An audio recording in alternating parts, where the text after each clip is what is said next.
Olá, queridos amigos. Espero que todos estejam bem nessa quarentena, nesse momento de isolamento social, mas importante para as nossas reflexões, né? Então, continuando o nosso estudo sobre as predições do Evangelho, essa é a parte 2 do nosso estudo. E para iniciarmos, nós vamos acompanhar, vou fazer a leitura aqui de um texto, né, de uma mensagem em que Emmanuel faz um comentário, né, de um trecho que consta no Evangelho de João, capítulo 18, versículo 36. Mas agora o meu reino não é daqui. A mensagem ela é intitulada O Grande Futuro. E prossegue Emmanuel. Desde os primórdios do cristianismo, observamos aprendizes que se retiram deliberadamente do mundo, alegando que o reino do Senhor não pertence à terra. Ajoelham-se por tempo indeterminado nas casas de adoração e acreditam efetuar na fuga a realização da santidade. Muitos cruzam os braços à frente dos serviços de regeneração e, quando interrogados, expressam revolta pelos quadros chocantes que a experiência terrena lhes oferece. Reportando-se ao Cristo diante de Pilatos, quando o mestre asseverou que o seu reino ainda não se instalara nos círculos da luta humana. No entanto, é justo ponderar que o Cristo não deserdou o planeta. A palavra dele não afiançou a negação absoluta da felicidade celeste para a Terra, mas apenas definiu a paisagem então existente, sem esquecer a esperança no porvir. O mestre esclareceu: mas agora o meu reino não é daqui. Semelhante afirmativa revela-lhe a confiança. Jesus, portanto, não pode endossar a falsa atitude dos operários em desalento, tão só porque a sombra se fez mais densa em torno de problemas transitórios, ou porque as feridas humanas se fazem, por vezes, mais dolorosas. Tais ocorrências, muita vez, obedecem à pura ilusão visual. A atividade divina jamais cessa, e justamente no quadro da luta benéfica é que o discípulo esculpirá a própria vitória. Não nos cabe, pois, a deserção pela atitude contemplativa, e sim avançar confiantemente para o grande futuro. Belíssima essa mensagem, né? Inclusive para o nosso momento que nós estamos vivendo e para os estudos que nós vamos fazer hoje. Então, que Jesus nos abençoe, nos ilumine e que nós possamos fazer, aproveitar este momento especial para estudar e para refletir. Na semana passada, nós iniciamos aqui o estudo das predições do Evangelho, né? Falamos um pouco sobre alguns itens e paramos na morte e paixão de Jesus para reiniciarmos o nosso estudo hoje a partir da perseguição aos apóstolos.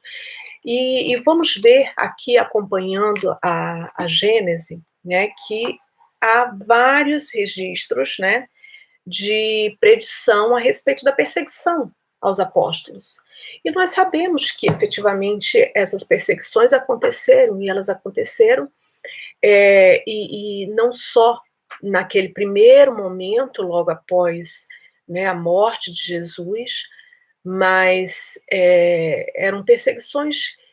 foram perseguições que aconteceram durante muito tempo na história, e muitas pessoas morreram, né, em nome da crença, né, do cristianismo. E hoje, na atualidade, nós também enfrentamos muitas dificuldades para que possamos conservar, né, o cristianismo, em especial o cristianismo redivivo, reviver, viver o cristianismo na sua pureza integral. Então, aqui, pegando uma passagem de Mateus, capítulo 10, versículo 17 e 18, né, nós vemos aqui: guardai-vos dos homens, porquanto eles vos farão comparecer nas suas assembleias, e vos farão açoitar nas suas sinagogas, e sereis apresentados por minha causa aos governadores e aos reis, para lhes servir de testemunhas, bem como às nações. Né? Então, Jesus já havia asseverado que eles sofreriam perseguições e que eles se guardassem. Que eles se guardassem em que sentido? Que eles perseverassem naquilo em que eles acreditavam, naquilo que eles tinham aprendido, né, na companhia do mestre, tudo aquilo que eles já haviam compreendido. E fico pensando isso agora, né, no momento em que vivemos, né? Nós enfrentamos inúmeras dificuldades, são dificuldades íntimas, são dificuldades coletivas, como essa que nós estamos passando agora, com essa situação do vírus, né, que abala toda a humanidade. Né? A confiança e a manutenção na crença e nos ensinos, né, nos mantermos fiéis àquilo que Jesus veio nos ensinar, o que o Consolador que ele prometeu também veio nos evidenciar, nos esclarecer, nos trazer luz a tudo isso, a todos os ensinamentos do nosso Mestre. Então, nós precisamos nos guardar, né? E perceber que nós precisamos manter a nossa confiança, né, acesa, esta chama acesa, e levar também essa compreensão a todas as pessoas que nós possamos, com quem nós possamos conversar, para quem nós possamos levar essa compreensão. Né? É nosso dever.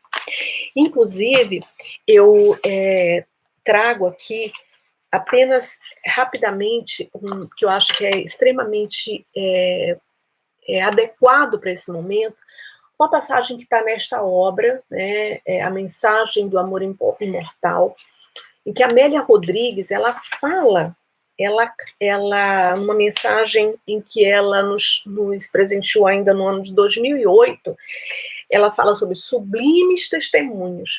Ela fala exatamente sobre esses testemunhos, né, no decorrer da história da humanidade, em que os seguidores, né, aqueles que foram discípulos e que seguiram Jesus, e aqueles até que nem o conheceram, mas que abraçaram, né, que compreenderam, que tiveram ouvidos de ouvir, olhos de ver, que sentiram a mensagem do Cristo e que a levaram para frente, mas que tiveram efetivamente que testemunhar essa vivência, esse ensino. E Amélia Rodrigues fala, né, que Jesus sabia dos exaustivos labores, das dificuldades que todas essas pessoas teriam que enfrentar. Né? E ele foi irrigando o terreno moral, ele foi ajudando, ele foi orientando, né? Ele foi dizendo a todas essas pessoas e foi deixando, e os seus seguidores, os evangelistas, têm um grande papel, obviamente, porque hoje, por exemplo, nós nos alimentamos daquilo que eles registraram para a gente, das palavras de Jesus, que eles registraram, né? E Amélia diz assim, né, que seguindo-lhes as pegadas, os seus discípulos seguindo as pegadas de Jesus, os nobres discípulos do seu colégio de amor, cada um a seu turno, foram chamados à confirmação dos seus elevados propósitos, sendo sacrificados através de bárbaros mecanismos pelos alucinados dominadores da ilusão, que também foram devorados pela morte em situações deploráveis, prosseguindo mais enlouquecidos além do túmulo. Né? Foram dores, eles tiveram que enfrentar dificuldades. Né? Aí ela menciona Estevão, né, que nós sabemos que foi um grande mártir, né? A lição que Estevão nos deixa de humildade, de amor, de fé em Jesus, de fé em Deus, no amor de Deus, é algo que foge às nossas possibilidades de expressão, né? E aí ela prossegue trazendo várias informações a respeito disso. E bem mais na frente, ela diz assim: os demais discípulos, todos eles experimentaram os dolorosos testemunhos à fé, que se tornou imbatível, né? Atravessando 2 milênios e permanecendo como base estrutural para uma futura sociedade justa e digna. Foi aquilo que eu acabei de mencionar, né?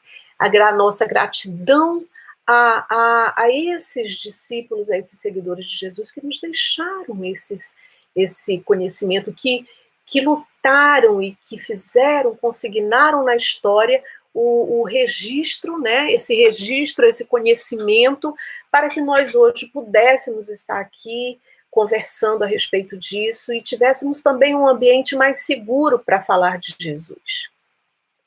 Porque naquela época eles tinham muita dificuldade, né? Era tudo muito reservado, porque se eles se expusessem muito, talvez eles não tivessem tido muita condição de levar a mensagem do Cristo.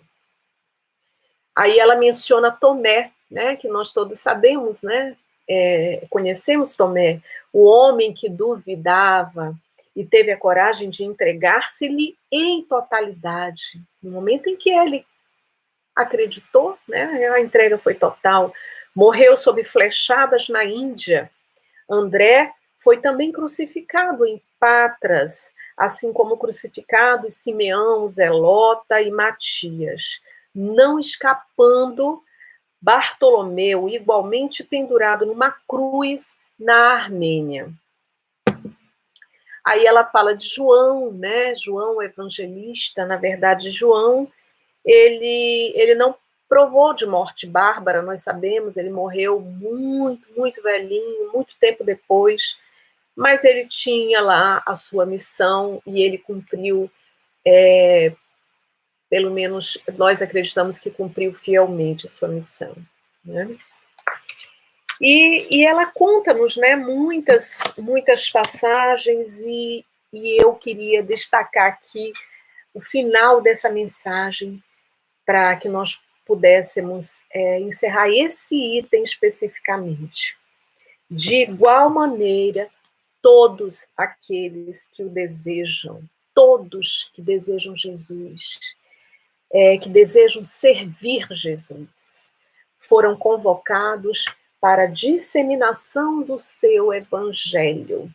Ainda hoje não se poderão furtar aos nobres testemunhos de amor em forma do sacrifício das paixões inferiores, da superação das tendências perversas e insanas, das lutas íntimas, de modo a suportar os enfrentamentos que agora se apresentam de maneira diversa, não, porém, menos severos. Então, assim, Amélia Rodrigues, ela vem falar para a gente, olha, o testemunho continua. Aqueles que querem servir a Jesus, eles devem continuar o testemunho, esse testemunho sublime, né? Hoje, não mais sendo devorados por feras, não mais sendo literalmente crucificados, né, açoitados, mortos em praças públicas, mas testemunhando a sua mensagem através da mudança, né, do seu melhoramento, de uma postura nova. Não somos ainda não alcançamos os limites da perfeição relativa, ainda há muito a caminhar, mas que o nosso testemunho sublime seja esse, o da dedicação, para que sejamos homens renovados, sejamos pessoas melhores a cada dia. Tá? Fica aí para gente esse item da perseguição aos apóstolos. O outro, que seguindo aqui a obra Gênesis, cidades impenitentes, né? E o texto que tem aqui na obra da Gênesis está em Mateus, capítulo 11, versículo 20 a 24.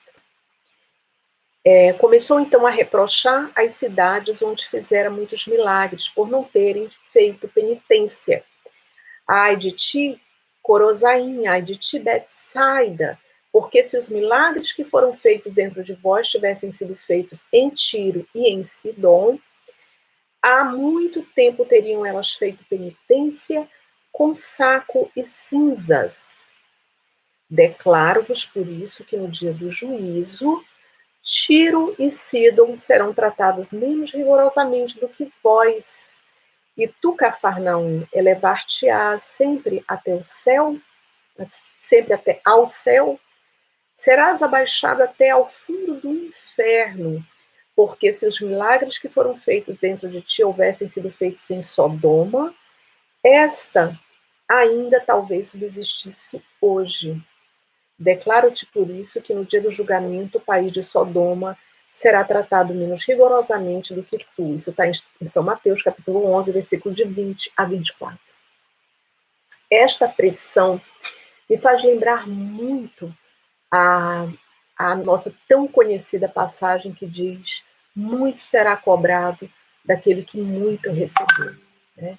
Então, essa das cidades impenitentes nos mostra, né, o chamado, o alerta, o dizer assim aquelas cidades que receberam as mensagens e que tiveram acesso ao conhecimento: olha, vocês precisavam ter feito a penitência de vocês. E que penitência é essa? Lembram das tantas curas que Jesus fez, né, que nós podemos acessar essas informações aqui mesmo na obra a Gênesis, né? E aí sempre Jesus terminava e esclarecia: olha, vai e não voltes a pecar. Quando Jesus salvou, entre aspas, né, quando ele amparou aquela mulher que estava prestes a ser apedrejada, ele disse isso a ela também, né? Então, assim, a penitência que era necessária, que é necessária, é a penitência da mudança, né? A penitência do melhoramento, a penitência da abdicação de vícios, da abdicação de coisas que não vão nos levar para frente, que não vão nos ajudar, que não vão nos auxiliar no nosso crescimento moral, no nosso crescimento espiritual. Então, muito será cobrado daquele que muito recebeu. Nós temos a obrigação de fazer o nosso esforço íntimo pelo nosso melhoramento. Esse é o chamado que foi feito a essas cidades impenitentes, né? O outro item é a ruína do templo e de Jerusalém, né? Nós ouvimos muito falar do templo de Jerusalém, da grande importância que este templo tem para os judeus, né? Naquela época, na época de Jesus, tratava-se já do segundo templo. Era um templo riquíssimo, era um templo herodiano, né? Um templo que tinha sido reformado, ampliado, ele era suntuoso, havia uma divisão assim muito severa entre quem podia frequentar determinado espaço em determinado templo, para que as pessoas pudessem também ter acesso àquele templo.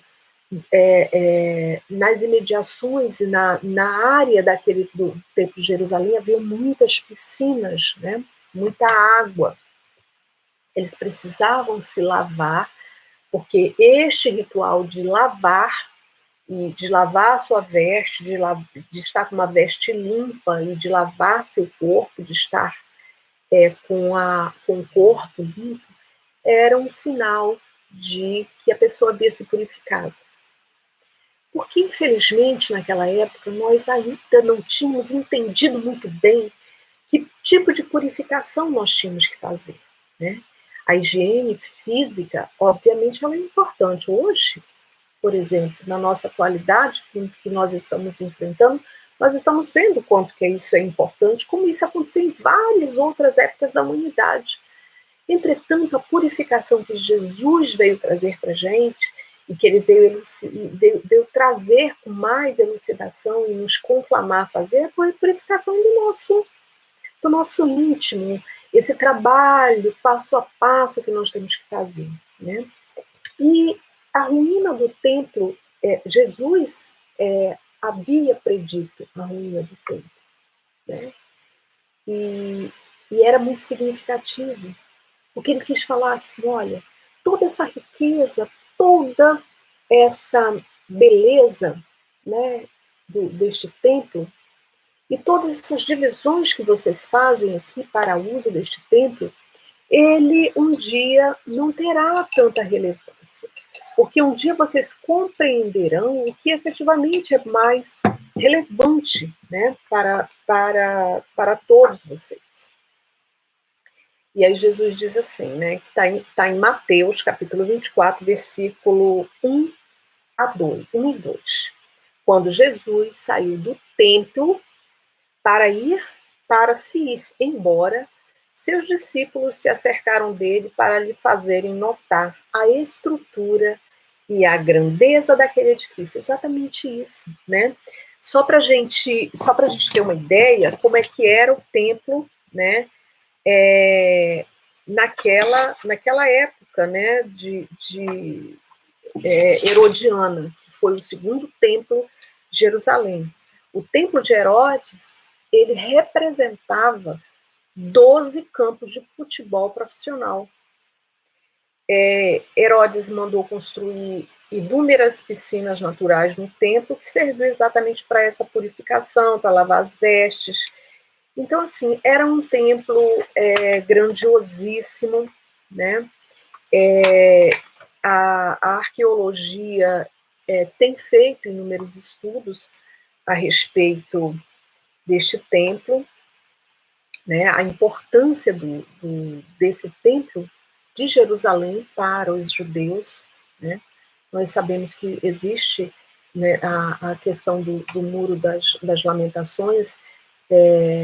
Os arqueólogos encontram naquele muro, nas escavações que são feitas, vários registros, né, dos lamentos e dos pedidos que foram feitos ao longo da história, que estão ali naquele muro, né, que para os judeus, efetivamente, eles chamam, né, do muro ocidental, né. E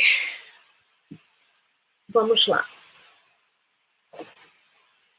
Então, os judeus chamaram a atenção de Jesus para a grandiosidade que era aquele templo. E aí Jesus virou para eles e disse: Vedes todas estas construções? Digo-vos em verdade que serão de tal maneira destruídas que não ficará pedra sobre pedra. E de fato, os romanos destruíram aquele templo herodiano. Até hoje, em Jerusalém, as pedras que foram que caíram, né, durante a invasão dos romanos, elas estão lá, né, jogadas lá no solo, são inúmeras, são grandiosíssimas, e efetivamente toda aquela beleza, né, da época herodiana se foi.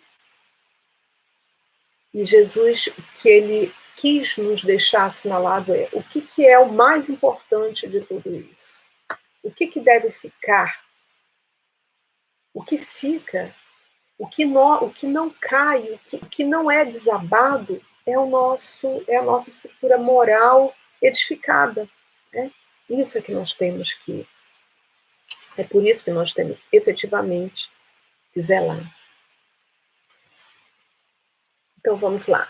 Aí o outro item, né, é maldição contra os fariseus. e que está em Mateus capítulo 3, versículos de 7 a 10, em que João Batista, que nós sabemos foi um precursor do cristianismo, né? Ele, vendo muitos fariseus e saduceus que acorriam para ser batizados, ele lhes disse: raça de víboras, quem vos ensinou a fugir da cólera que há de cair sobre vós? Produzi então dignos frutos de penitência. Não penseis em dizer de vós para convosco: temos Abraão por pai, porquanto eu vos declaro que Deus pode fazer que destas próprias pedras nasçam filhos a Abraão. O machado já está posto à raiz das árvores, e toda árvore que não der bons frutos será cortada e lançada ao fogo. Significa que João Batista não queria, em hipótese alguma, que esses fariseus se renovassem, não. Mas ele percebia que não havia ali uma renovação íntima, efetivamente um desejo íntimo de buscar, né, a sua renovação, né? Ele sabia que era necessário, né, e ele estava alertando a necessidade para que os fariseus fizessem essa reflexão e essa mudança, né? Que não fosse nada somente externo, mas os fariseus, como muitos de nós, em muitos momentos da nossa vida, também o fizemos e quem sabe precisamos refletir se ainda não o fazemos. Também não temos atitudes farisaicas, né? As expressões apenas externas de mudança, né? O quanto nós realmente estamos nos entregando para esse grande batismo, para essa mudança, para essa comunhão efetiva com Cristo. O outro item que nós temos aí nas predições do Evangelho é: minhas palavras não passarão. Né? E realmente não passarão. Elas permanecem conosco. Isso está em Mateus, capítulo 15, versículo 12 a 14. Então, aproximando-se dele, seus discípulos lhe disseram: sabes que, ouvindo o que acabaste de dizer, os fariseus se escandalizaram? Então, ele respondeu: toda planta que meu Pai Celestial não plantou será arrancada. Deixa-os, são cegos a conduzir cegos. Se um cego guia outro cego, cairão ambos no barranco. Né? Essa passagem, ela é uma parábola também, né? É uma forma de ensinar através de uma ilustração. Imagine vários cegos, um cego conduzindo vários cegos. É necessário ver com os olhos da alma, com os olhos do espírito, não só com os olhos do corpo. Era esse alerta que ele fazia a gente. O profeta Isaías já havia dito isso, né? Ele já havia profetizado isso. E tudo está muito conectado, todas essas predições são conectadas. Se nós formos pensar, o esclarecimento delas é o mesmo. Né? Do que vale nós participarmos dos nossos estudos, do que vale nós assistirmos palestras, lermos e sermos e apenas assimilarmos a mensagem ali, rapidamente, naquele momento. Nossa, que mensagem bela, que lindo, que bonito, e nada fazermos para que esta mensagem se enraize dentro de nós, né? Fazermos como disse a Amélia Rodrigues aqui na sua mensagem, fazermos o nosso sublime testemunho, né? Através da nossa mudança, através de um comportamento mais são, né? Mais equilibrado.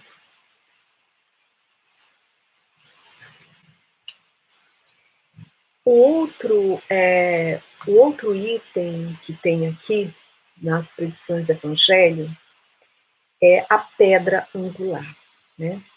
Então, assim, não tem como a gente compreender algumas passagens se nós não soubermos o que é, como, por exemplo, a questão, o item referente ao Templo de Jerusalém. Esse da pedra angular também é imprescindível nós compreendermos que pedra angular é essa, né? A pedra angular, né, para os judeus, era a pedra fundamental de todas as construções, né? Ela era nela que estava assentada toda a base, toda a estrutura dos edifícios, de todas as edificações. Era essa pedra que direcionava como que esta edificação ia ocorrer, ia transitar. Claro que se ela fosse frágil, a edificação estaria efetivamente frágil. E aí o que diz aqui, né, neste item da pedra angular? Não lestes, isso está em Mateus capítulo 21, versículo de 42 a 46. Não lestes jamais isto nas Escrituras? A pedra que os edificadores rejeitaram se tornou a principal pedra do ângulo? Que pedra é essa, será? Foi o que o Senhor fez e nossos olhos o veem com admiração. Por isso eu vos declaro que o reino de Deus vos será tirado e será dado a um povo que dele tirará frutos. Aquele que se deixar cair sobre essa pedra se despedaçará, e ela esmagará aquele sobre quem cair. Tendo ouvido de Jesus essas palavras, os príncipes dos sacerdotes reconheceram que era deles que o mesmo Jesus falava. Quiseram então apoderar-se dele, mas tiveram medo do povo que o consideraram. Tendo ouvido de Jesus essas palavras, os príncipes dos sacerdotes reconheceram que era deles que o mesmo Jesus falava. Quiseram então apoderar-se dele, mas tiveram medo do povo que o considerava um profeta, né? Nós sabemos, né, que o povo de Israel, ele foi o primeiro povo monoteísta. Eles tinham uma grande missão no planeta Terra, uma missão, né, de mostrar para o restante da humanidade e testemunhar, né, para toda a humanidade o conhecimento que eles já possuíam a respeito de Deus. Mas, como todos nós, quem somos nós, e aqui não há nenhum tipo de julgamento, porque nós somos exatamente esse povo que é responsável e que conhece e que muitas vezes falha, às vezes muito mais falha do que acerta, né? E Jesus falou exatamente para eles nesse sentido. Ora, muito conhecimento vocês têm, né? Vocês tiveram muito acesso ao conhecimento. E aí eu sugiro aqui, que façamos a leitura desta obra Caminho da Luz para que a gente possa compreender bem esta passagem. E podemos, inclusive, até fazer um estudo juntos a respeito, né, desta obra. Mas a pedra angular, né, ela mostra, aqui esta passagem vai mostrar que tem que ter uma diretriz. A base, ela tem que ser firme, ela tem que ser certa, ela tem que nos guiar corretamente, né? E quem não, aquele que deixar cair sobre esta pedra se despedaçará e ela esmagará aquele sobre quem cair. Que pedra angular é a pedra que direciona a nossa vida, né? A pedra angular que conduz o nosso planeta. Atualmente, refletindo sobre tudo que nós estamos vivenciando na Terra, no planeta Terra, nós vemos a necessidade de nós nos fundamentar, a necessidade de fundamentar as nossas ações, as nossas atitudes em todos os ensinos do Cristo. Cristo deve ser a pedra angular da nossa vida. O Cristo que nos ensinou o amor, a justiça, a fraternidade, né? A empatia, o relacionamento saudável com os nossos, com o próximo, o amar ao próximo, mas o amar também aos inimigos, né? E por isso que na Gênesis diz assim: a pedra, a palavra de Jesus se tornou a pedra angular, isto é, a pedra de consolidação do novo edifício da fé, erguido sobre as ruínas do antigo. Havendo os judeus, os príncipes, os sacerdotes e os fariseus rejeitado essa pedra, ela os esmagou. Do mesmo modo que esmagará os que depois a desconheceram ou lhe desfiguraram o sentido em prol de suas ambições. Então, bem esclarecedor essa passagem da Gênesis. Né? Vamos lá, o próximo item, parábola dos vinhateiros homicidas. Olha aí, mais uma parábola para a gente. Né? E aí conta, né? Esta parábola é contada por Mateus, capítulo 21, versículo de 33 a 41. Havia um pai de família que, tendo plantado uma vinha, a cercou com uma sebe. O que é sebe, gente? Sebe é uma espécie de muro, né, de cerca que é feita com plantações, tá? Com plantas, isso é uma sebe. E cavando a terra, construiu uma torre, arrendou-a depois a uns vinhateiros e partiu para um país distante. Ora, estando próximo o tempo dos frutos, enviou ele seus servos aos vinhateiros para recolher o fruto da sua vinha. Os vinhateiros, apoderando-se dos servos, deram num, mataram outro e a outro apedrejaram. Enviou-lhes ele outros servos em maior número do que os primeiros, e eles os trataram da mesma maneira. Por fim, enviou-lhes seu próprio filho, dizendo de si para si: ao meu filho eles terão algum respeito.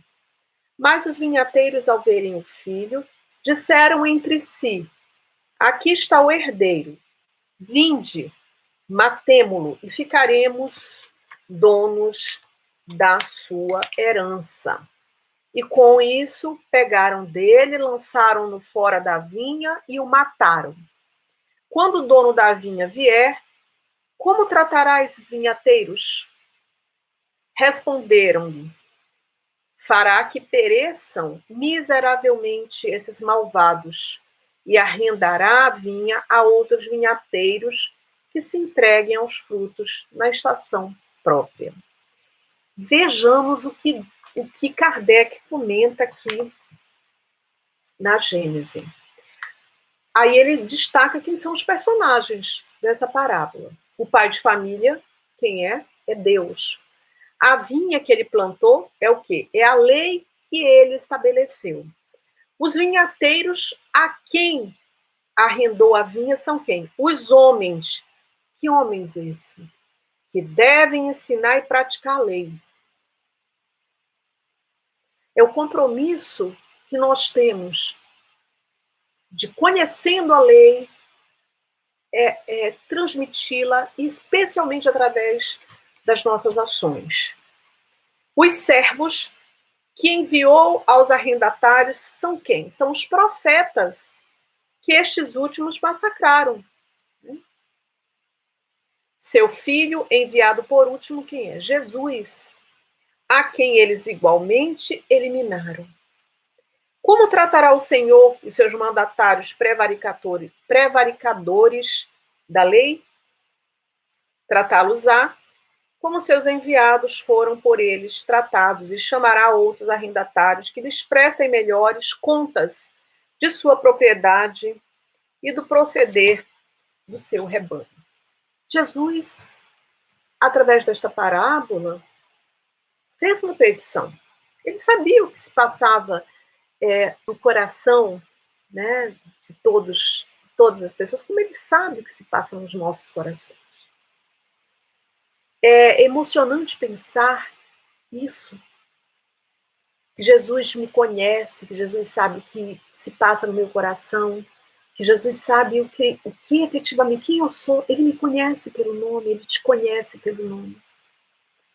Do mesmo modo, aquelas pessoas naquela época com quem Jesus estava, ele os conhecia, sabia suas limitações perfeitamente.